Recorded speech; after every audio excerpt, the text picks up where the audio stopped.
One Piece é um mangá semanal, onde você não faz ideia do que tá pra chegar no capítulo seguinte. E isso é bizarro, porque você percebe a capacidade do Oda de mudar o caminho e ritmo da história. E convenhamos, esse é um talento e tanto. Isso foi basicamente o que eu tuitei quando eu acabei de ler esse novo capítulo de One Piece.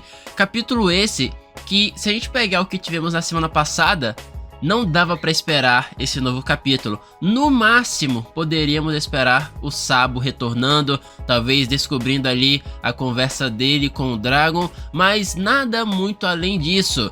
E o engraçado é que o capítulo foi muito além disso. De todo modo, já de início, olá, pra você que não me conhece, eu me chamo Gabriel e esse é o meu canal somente sobre o One Piece. E antes de começar a analisar esse novo capítulo, eu quero informá-los, principalmente para quem já é inscrito aqui do canal, que agora as análises possuem uma data fixa. Isso mesmo, toda sexta-feira vai passar a sair as análises de One Piece, não mais sábado, domingo ou até mesmo na segunda, e sim na sexta-feira, no mesmo dia do lançamento do capítulo. Então, por volta ali da parte da noite, na sexta-feira, você pode chegar aqui que a análise já estará disponível para você, beleza? Vamos então falar agora sobre o capítulo 1060, mais um capítulo que tem menos de 20 páginas, mas que entregou mais conteúdo do que muitos mangás mensais que existem por aí. Mas olha só, a minha intenção com isso não é menosprezar outras obras, mas sim mostrar como Oda é capaz de fazer algo fora da curva, algo que muitos mangakas, inclusive bem-sucedidos,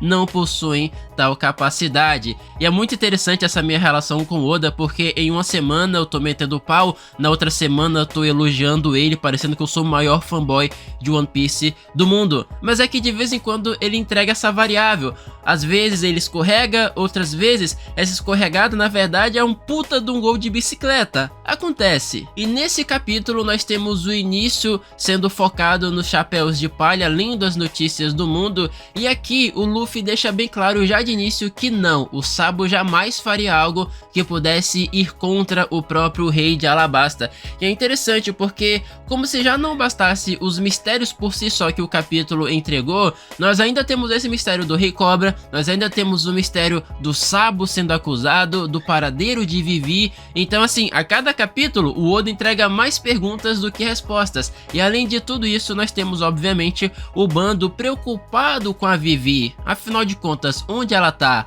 Será que ela tá correndo algum risco? O bando como um todo, né, como se fosse um único indivíduo, pretende salvá-la. Mas aqui nós temos o Zoro discordando dessa ideia, indo contra a manada. E a justificativa dele é que eles devem confiar nela, na capacidade dela para resolver a situação. E aqui não, o Zoro, ele foi genial. Ele usou o argumento do Luffy, que o Luffy usou muito tempo atrás com relação ao próprio Ace contra o próprio Luffy. Quando o Luffy falou, o Ace tem suas próprias aventuras, eu não vou ficar me metendo em todo o problema que ele tiver. Então o mesmo deve valer para Vivi. E aí ele meio que dá um nó no Luffy, o Luffy fica, não, minhas palavras contra mim não valem, bora lá. E sendo bem sincero, eu entendo o que o Zoro quis dizer, só que ao mesmo tempo, é uma amiga, né? Você daria as costas pra uma amiga? Bom, segundo a Nico Robin, com toda certeza, né? Essa daqui, ela passou despercebida por muitos aí, mas eu consegui pegar o jogo dessa malandra, bora lá. Ainda durante esse momento no barco, a Nico tá lendo o jornal. Só que olha só, quando você tá ali com o jornal das notícias do mundo de One Piece, você sabe o que tá acontecendo de mais importante. Aí o Luffy, não, me conta só o mais importante. E a Nico Robin, não, tudo bem. Ela faz uma filtragem absurda, sinistra, porque tem tanta coisa ali que interessa o Luffy. Aí ela conta um parágrafozinho ali, uma vírgula, porque ela sabe que se ela contar tudo que tá naquele jornal, definitivamente esse bando não vai ter um norte, porque o Luffy ele vai querer ir pra vários lugares ao mesmo tempo, até mesmo dividir o bando, e isso não faz bem pro grupo. Então eles devem se concentrar em um problema de cada vez e analisar exatamente qual vai ser o problema que eles irão tentar resolver. Então, por mais que muitos aí possam acabar não gostando dessa jogada da Nico Robin de não contar tudo pro Luffy, ao mesmo tempo eu entendo ela, porque o capitão dela, né, o chefe de certo modo, é o Luffy. É alguém que, querendo ou não, vai querer salvar todo mundo a todo momento. Só que infelizmente nem sempre dá pra fazer isso. E é claro, por falar no Luffy, nós temos agora ele revelando o seu sonho final. Um sonho que parece absurdo, que parece impossível. Um sonho que somente o Rei dos Piratas pode realizar. Tem algum palpite? Comenta aqui embaixo que eu irei te responder no próximo Respondendo Comentários, beleza? Indo mais adiante, nós vamos agora ao quartel-general da Marinha, onde inclusive, olha só como eu gosto muito de como Oda ele vai e vem dentro da própria história. Capítulos atrás nós estivemos nessa reunião, talvez ali, né, de certo modo com outro grupo, mas ainda assim tivemos um debate sobre o que deve ser feito sobre essa nova balança do mundo, sobre o que deve ser feito sobre os revolucionários e sobre o quão perigoso o Sabo pode se tornar ao virar um símbolo de inspiração.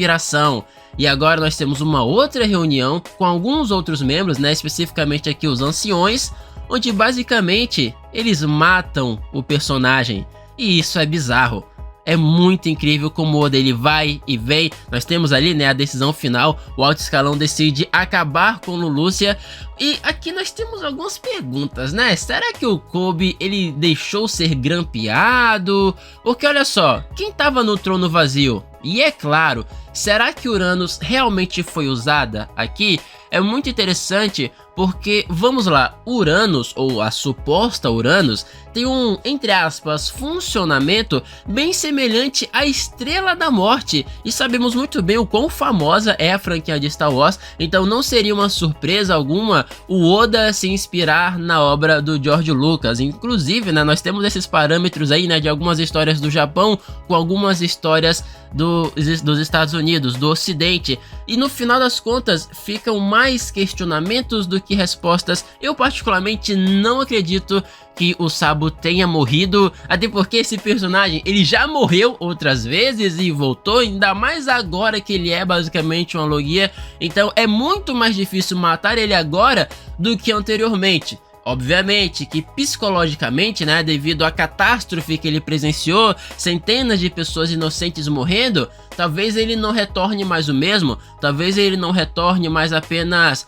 querendo mudar o mundo através de palavras, o que não era exatamente o que ele já desejava, mas talvez por ter presenciado tudo isso e que principalmente explicitamente o governo foi o autor, aí sim que nós teremos um V de Vendetta mais poderoso do que nunca. A questão como um todo é que mesmo que ele tenha sobrevivido, mesmo que ele busque o Dragon para resolver esse problema contra o governo, do outro lado nós temos um grupo, até mesmo, né, podemos especificar o Insama, com um poder capaz de destruir uma ilha. Como é que você luta contra alguém que pode destruir uma ilha? Ainda mais no universo de One Piece.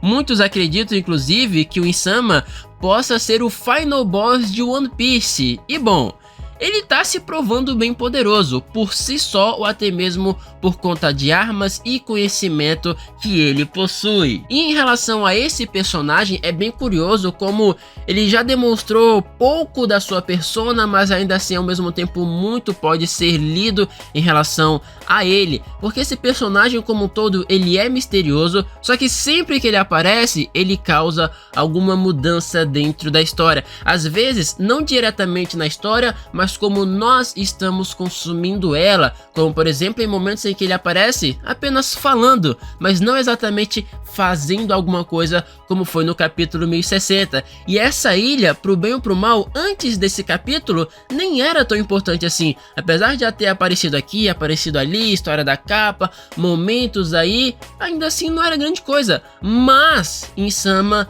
de certo modo deixou ela mais importante? Enfim, de todo modo, ainda são muitas perguntas e poucas respostas envolvendo esse personagem e o verdadeiro desejo do governo mundial. Mas agora, vamos voltar para o bando e vejam só, eles encontraram o Luffy, versão mulher.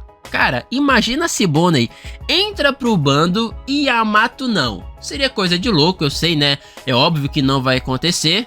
No caso, Yamato entrar no bando. Brincadeira, calma, não dá dislike no vídeo, foi só uma piada. Vai acontecer? Não vai, mas assim, você também não tem que levar uma piada pro seu Kokoro. Enfim, nós temos aqui a tripulação salvando ela na sua versão Chibi. E com isso nós encerramos o capítulo. Novamente, um capítulo de One Piece que entrega mais perguntas do que respostas, o que eu particularmente gosto, só que sempre chega aquele ponto em que você fala, beleza, agora eu quero resposta. Eu já tenho aqui perguntas equivalentes a um Enem, mas eu não tenho nenhuma resposta, então bora trabalhar nisso daqui.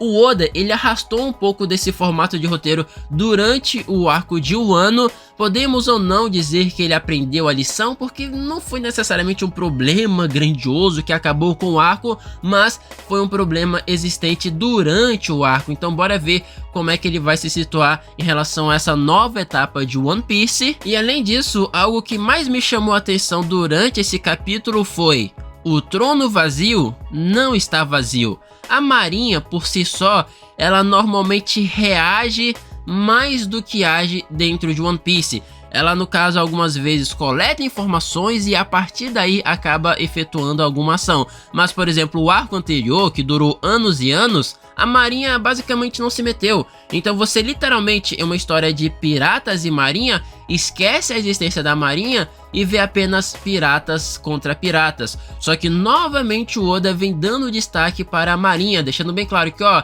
esse grupo existe, esse grupo é muito poderoso e esse grupo é capaz de acabar com uma ilha, tirar a vida de pessoas inocentes meramente por um propósito maior. Esse propósito maior não é necessariamente uma coisa boa, mas especificamente algo bom para o grupo da marinha, para o grupo do governo mundial. E se lembrem novamente do século perdido. Eu falo isso há muito tempo, né? Inclusive antes de começar esse canal, durante as minhas lives, mas muitas das respostas das perguntas envolvendo a marinha e o governo mundial estão nesse século perdido. O Poneglyph, por exemplo, foi citado nesse capítulo. Eu não acho que o Oda ele deixa esses questionamentos soltos. Não, ele deixa isso daqui para talvez te lembrar de algo que não vem aparecendo há um certo tempo. Ironicamente, o Poneglyph ele apareceu há pouco tempo, na verdade, em One Piece, mas é aquilo, né? É sempre bom reforçar porque nem todo mundo tem uma boa memória. De todo modo, mais um ótimo capítulo de One Piece. Comentem aqui embaixo o que vocês acharam